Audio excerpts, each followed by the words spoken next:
Bonjour à tous. Après quelques semaines, nous allons redémarrer ou continuer notre étude sur le salut.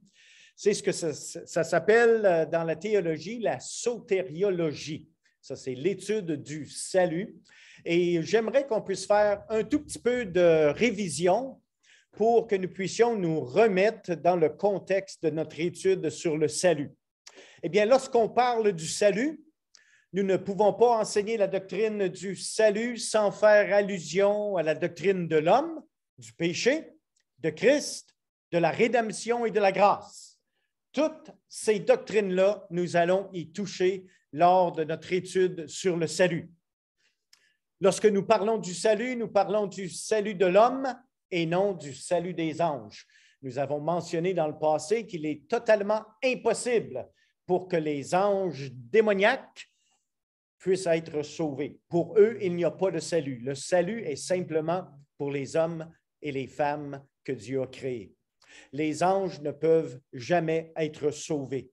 Il s'agit donc de la doctrine du salut de l'homme déchu, ce qui inclut Christ comme sauveur et Dieu comme l'agent qui travaille par son Saint-Esprit dans la vie des pécheurs perdus à travers son amour, sa grâce et sa miséricorde infinie.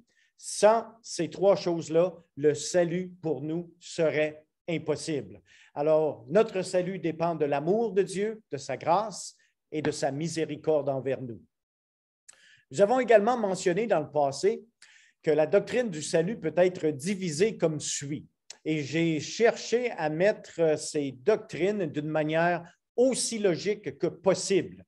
Nous devons comprendre que l'élection des enfants de Dieu, eh bien ça, c'est le travail que Dieu fait. Ça, c'est son travail et son œuvre. Alors que l'appel des enfants de Dieu, c'est le Saint-Esprit qui nous attire.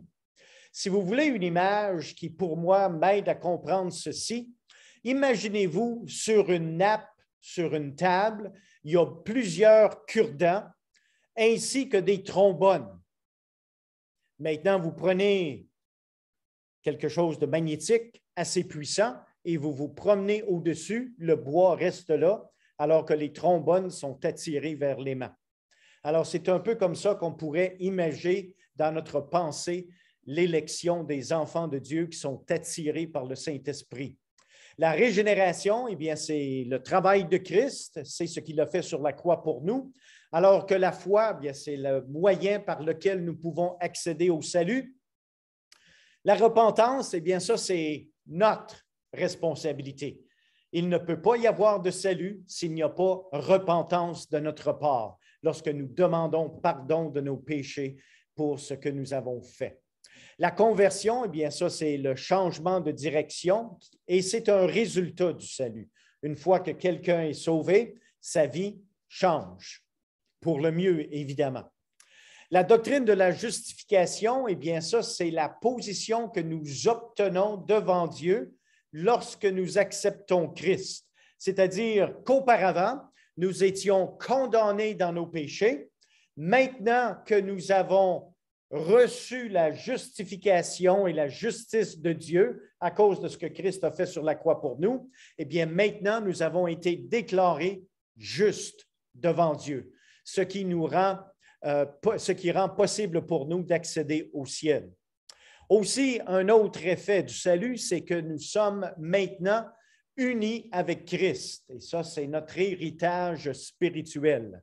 Nous avons été adoptés et notre héritage spirituel est en tant que fils et filles de Dieu. En d'autres mots, tout ce qui appartient à Christ nous appartient en tant que co-héritiers de Christ. C'est quand même beau lorsque vous commencez à penser tout ce que Christ a, eh bien, nous sommes co-héritiers avec lui. La sanctification, eh bien, ça, c'est notre croissance et notre maturité de tous les jours. Et croyez-moi, si vous avez vécu la vie chrétienne assez longtemps, vous savez que le processus de la sanctification, c'est une guerre continuelle entre votre nature charnelle et votre nouvelle nature spirituelle. Et c'est quelque chose que nous allons adresser lors de notre étude. Nous allons également adresser la sécurité éternelle du croyant ainsi que l'assurance ou la persévérance des saints. Alors, la différence entre les deux, c'est celle-ci. La sécurité éternelle est basée sur les promesses de Dieu, alors que l'assurance du salut est basée sur comment moi, je me ressens face à mon salut. Et quand vous avez vécu une journée de victoire spirituellement, vous vous sentez sauvé. Gloire à Dieu.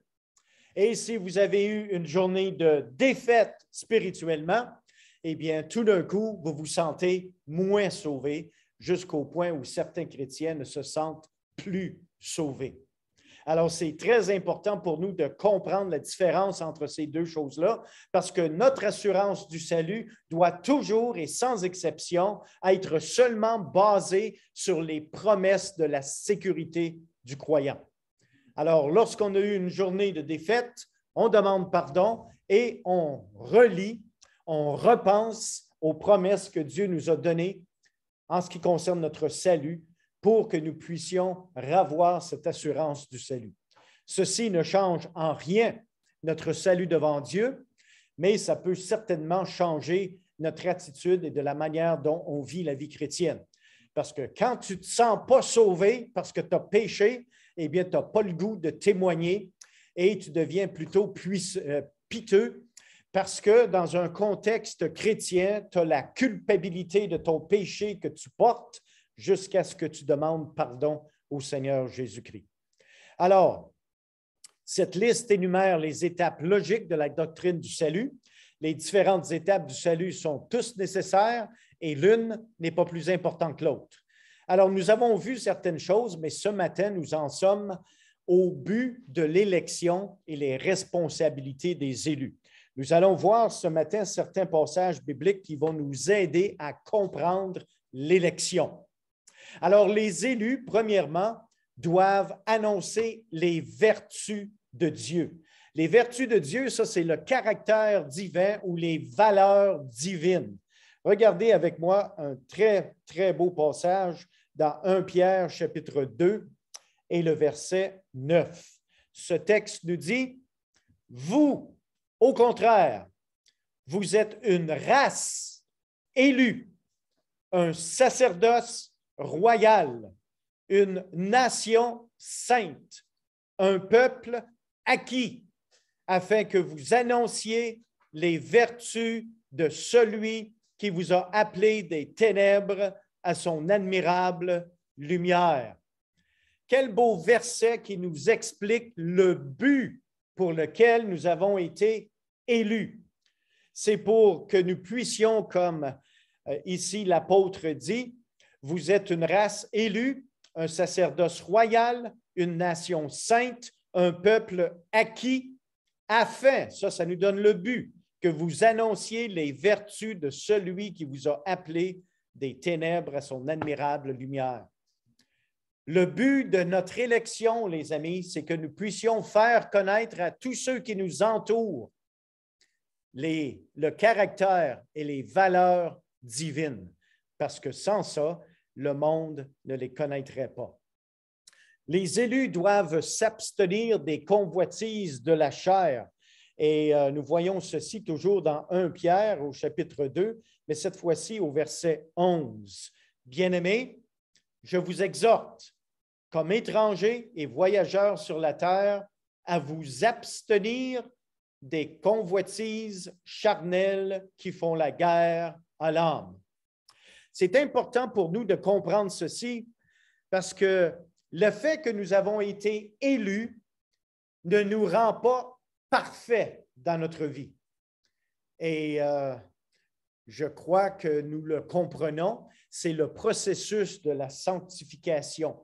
Il va toujours y avoir une guerre intérieure entre ce que nous sommes en tant qu'hommes et femmes, c'est-à-dire pécheurs, mais pécheurs rachetés.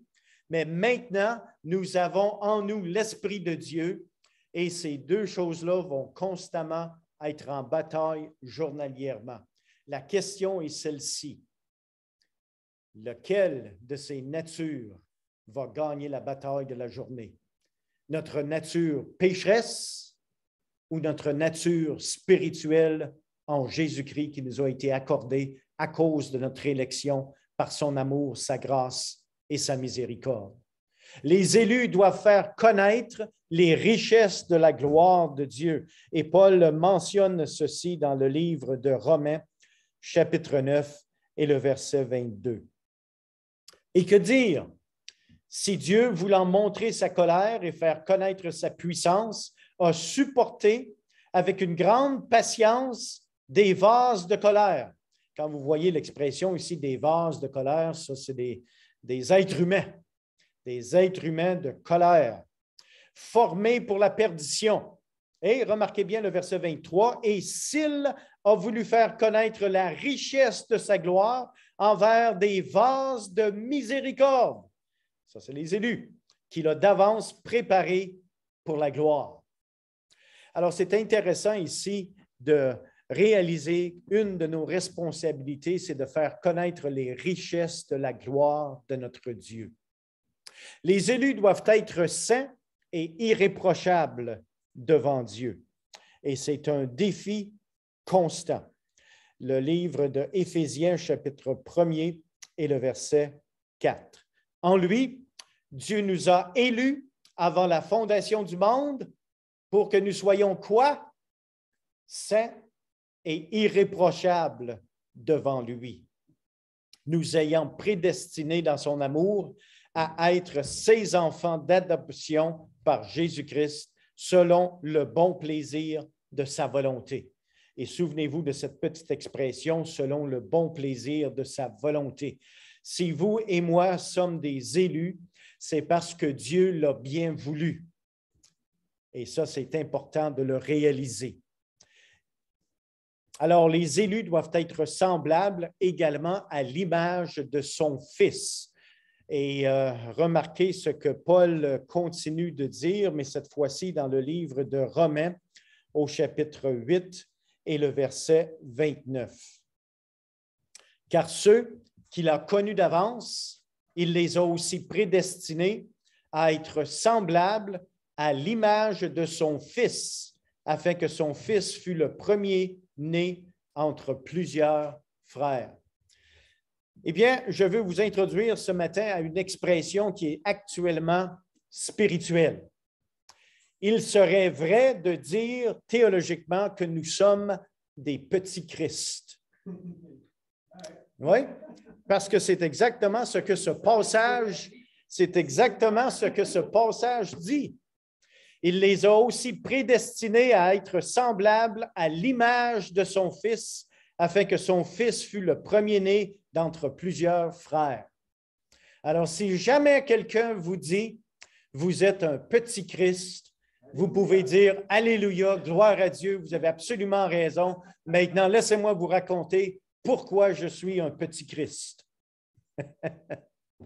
C'est un super de beau moyen d'évangélisation. Oui. Alors, on va en discuter un petit peu après parce que c'est enregistré. OK. Alors, souvenez-vous de ce beau passage de Romains chapitre 9, versets 22 et 23. Les élus doivent être des saints irréprochables, Romains 8, 29 que nous venons de lire, mais également, les élus doivent porter des fruits. Et là, je veux vous signaler une différence de qu'est-ce que ça veut dire porter du fruit comparé à une autre expression qui veut dire amasser des fruits. Puis on va voir les deux passages parce que c'est important pour nous de comprendre ceci. Premièrement, on va aller dans l'Évangile de Jean, chapitre 15 et le verset 16. Dans ce texte, nous lisons « Ce n'est pas vous qui m'avez choisi, mais moi. Je vous ai choisi, je vous ai établi afin que vous alliez et que vous portiez du fruit et que votre fruit demeure, afin que ce que vous demanderez au Père en mon nom, il vous le donne. » Alors, souvenons-nous d'une chose. Il y a des gens qui disent « Je suis sauvé parce que j'ai choisi de suivre Dieu. » Mais savez-vous quoi, les amis? Ce n'est pas vrai. C'est juste pas vrai. Vous êtes sauvés parce que Dieu vous a choisi et non pas parce que vous avez choisi Dieu. Et ça, c'est important pour nous de comprendre ceci. Mais remarquez ce qu'il dit d'une manière très, très claire au début du verset 16. « Ce n'est pas vous qui m'avez choisi, mais moi, je vous ai choisi. Et je vous ai établi afin que vous alliez et que vous portiez du fruit. » Porter du fruit, c'est un peu comme dans le contexte des fruits de l'esprit.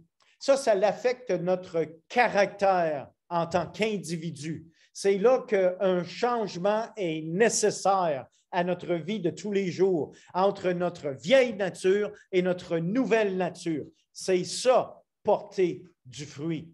Mais un autre passage, celui de Jean, mais cette fois-ci au chapitre 4 et le verset 36. Ce texte nous dit, « Celui qui moissonne reçoit un salaire et amasse des fruits pour la vie éternelle, afin que celui qui sème et celui qui moissonne se réjouissent ensemble. » Alors, reconnaissez la différence théologique ici entre porter du fruit et amasser des fruits. Porter du fruit veut dire que ça affecte votre caractère, votre personne, votre sanctification. Alors, commencer des fruits, ça, c'est les âmes que vous pouvez conduire au Seigneur. Alors, il y a une différence entre les deux termes. C'est important pour nous de le comprendre. Les élus doivent obéir à Christ, ça va de sans dire. Et dans 1 Pierre, ici, au chapitre 1er et le verset 1 et 2, nous lisons ceci. Pierre, apôtre de Jésus-Christ, à ceux qui sont étrangers et dispersés dans le Pont, la Galatie, la Cappadoce, l'Asie et la Bithynie, et qui sont élus selon la préscience de Dieu le Père, par la sanctification de l'Esprit, afin qu'ils deviennent obéissants et qu'ils participent à l'aspersion du sang de Jésus-Christ, que la grâce et la paix vous soient données. Remarquez ici la petite expression « afin qu'ils deviennent obéissants ». Ils sont élus afin qu'ils deviennent obéissants. Le mot « devenir » implique un processus, implique un progrès. Et c'est important pour nous de comprendre ceci parce que le texte nous dit « devenir obéissant ». Ce qui veut dire qu'on doit faire une vérification de soi. C'est-à-dire, est-ce qu'aujourd'hui, nous sommes plus obéissants au Seigneur Jésus-Christ que nous étions hier? Est-ce que dans les 5, 10, 15, 20, 30 dernières années, nous avons fait un progrès dans notre sanctification en vertu de l'obéissance à Christ? Nous devrions devenir de plus en plus obéissants à ce que Christ veut que nous devenions. Alors, si vous avez votre spiritualité établie dans une rotte ou dans une espèce de trêve et qu'il n'y a pas eu de croissance à travers les années, eh bien, c'est le temps, les amis, d'examiner votre spiritualité là où vous en êtes rendu en tant que fils, en tant que fille de Dieu. Probablement que quelques fois par année, vous faites une vérification de votre voiture, du moins un changement d'huile. On est souvent plus fidèle de faire une vérification de nos avoirs et nos possessions terrestres que nous le sommes de faire un inventaire de notre progrès spirituel.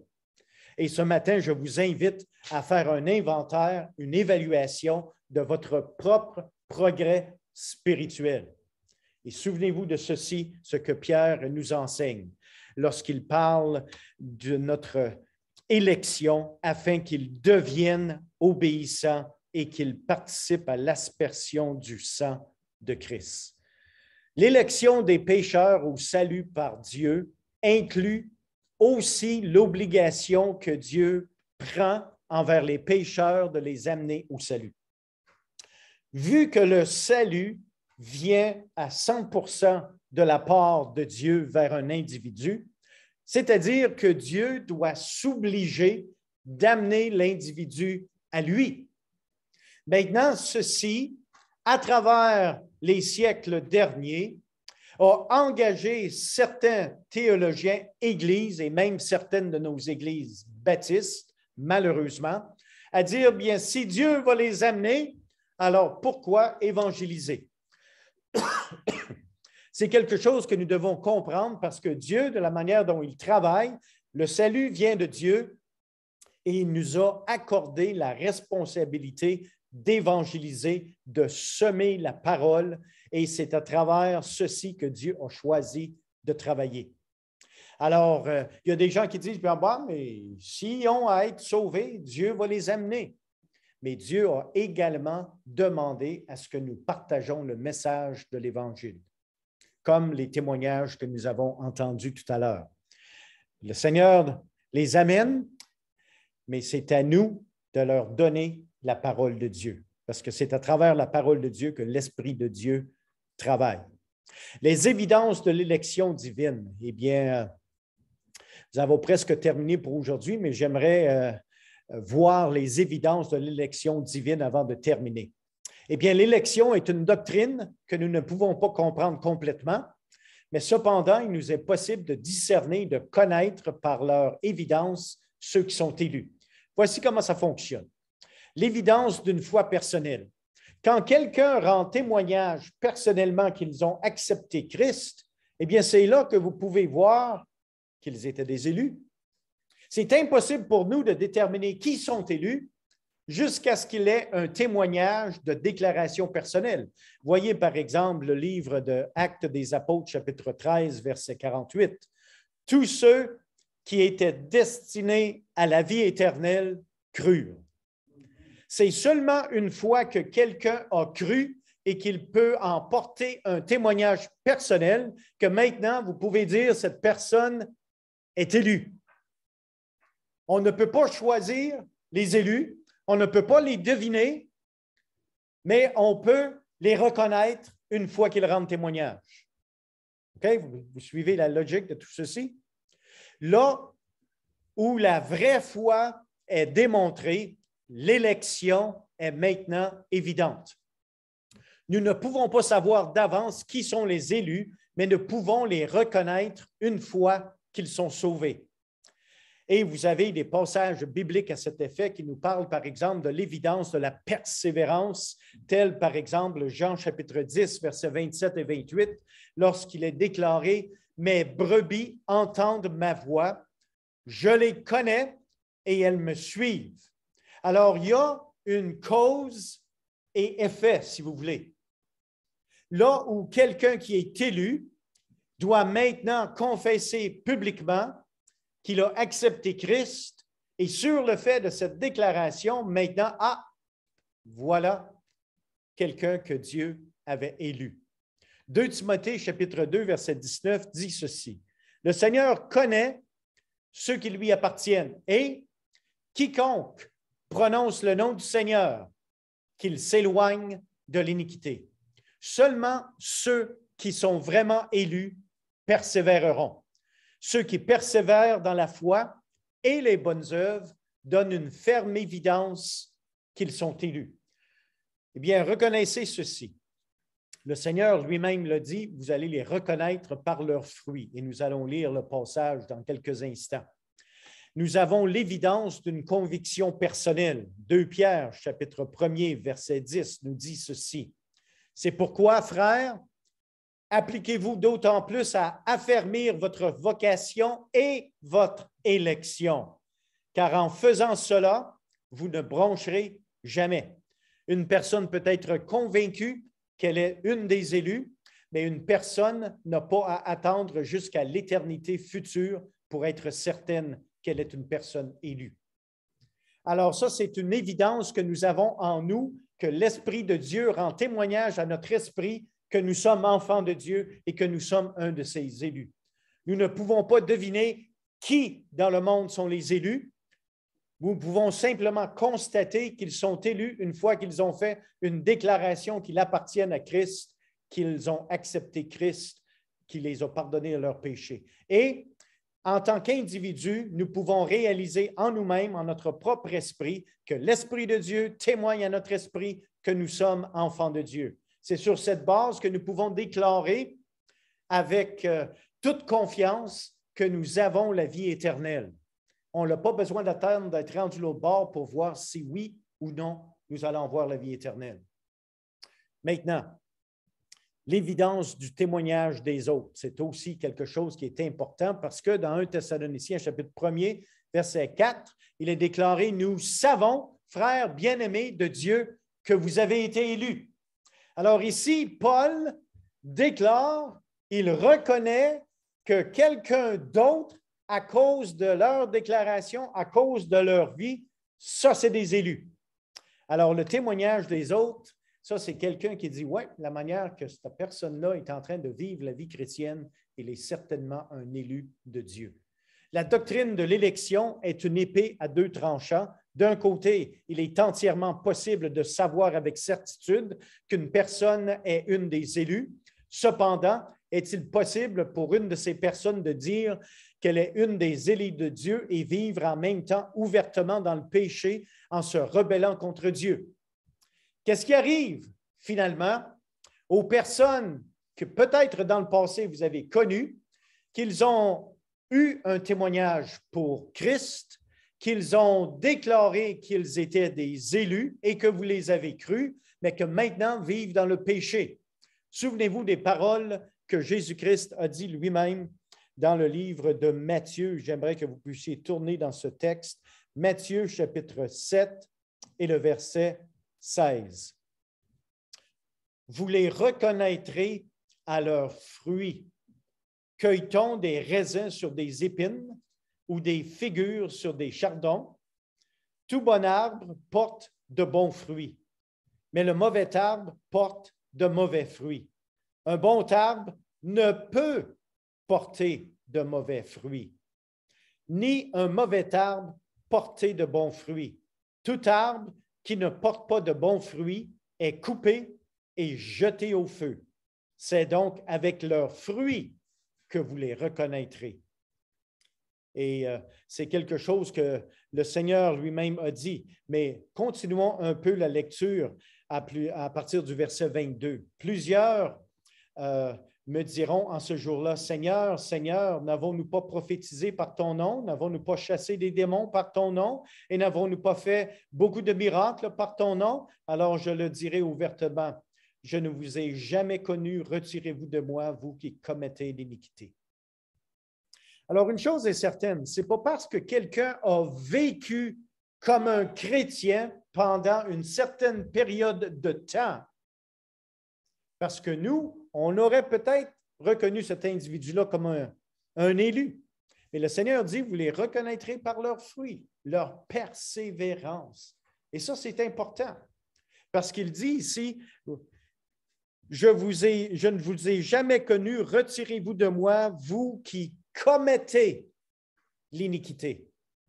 Alors, un vrai élu, si on pourrait le dire ainsi, va chercher à s'abstenir de l'iniquité et il ne vivra pas dans l'iniquité.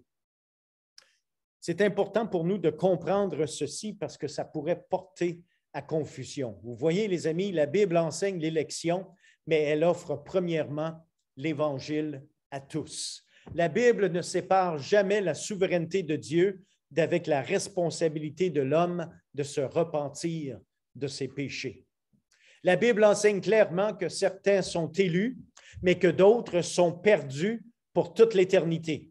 Il nous faut bien prendre note ici que ceux qui refusent le salut en Christ hériteront d'une condamnation éternelle. Toutefois, il nous faut aussi prendre note que l'enfer n'a pas été créé pour punir ceux qui rejettent l'Évangile. Ça, c'est important pour nous de comprendre ceci. Oui, d'un côté, on a les élus qui sont sauvés éternellement. Ceux qui ont refusé Christ, qui ne sont pas élus, sont punis éternellement en enfer. Mais il nous faut réaliser que l'enfer n'a pas été créé pour punir les non-élus, les pécheurs non pardonnés. L'enfer a été créé spécifiquement pour Satan et ses anges et ses démons. C'est par défaut que l'être humain finit par aller en enfer, suivant le jugement de Dieu. Pourquoi? Parce que le message de l'Évangile était présent.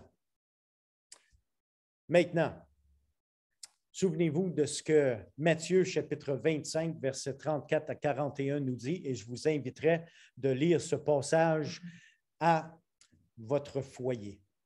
Il nous parle du royaume de Dieu qui a été préparé pour vous dès la fondation du monde. Ça, c'est pour les élus. Alors, pour les élus, le royaume de Dieu a été préparé pour eux dès la fondation du monde. Et maintenant, vous descendez au verset 41 et il dit que le feu éternel qui a été préparé pour qui? Les non-élus?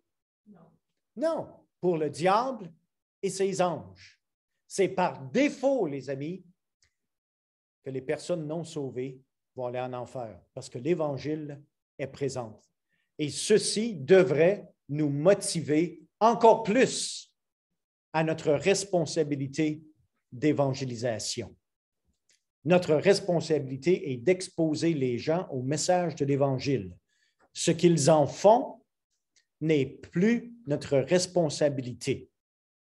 Alors, il faut s'en remettre à l'Esprit de Dieu qui, lui, prend le message de l'Évangile, travaille dans le cœur de l'individu et le tricote d'une certaine manière jusqu'à ce qu'il en arrive à confesser le nom de Christ s'il est un des élus. Alors, vous comprenez maintenant le mariage entre l'élection et l'évangélisation. Les deux font partie du plan de Dieu. Alors, quand vous pensez à l'élection, pensez également à l'évangélisation. Que le Seigneur vous bénisse, les amis, et que vous puissiez méditer sur ce que vous avez entendu ce matin pour la gloire de Dieu.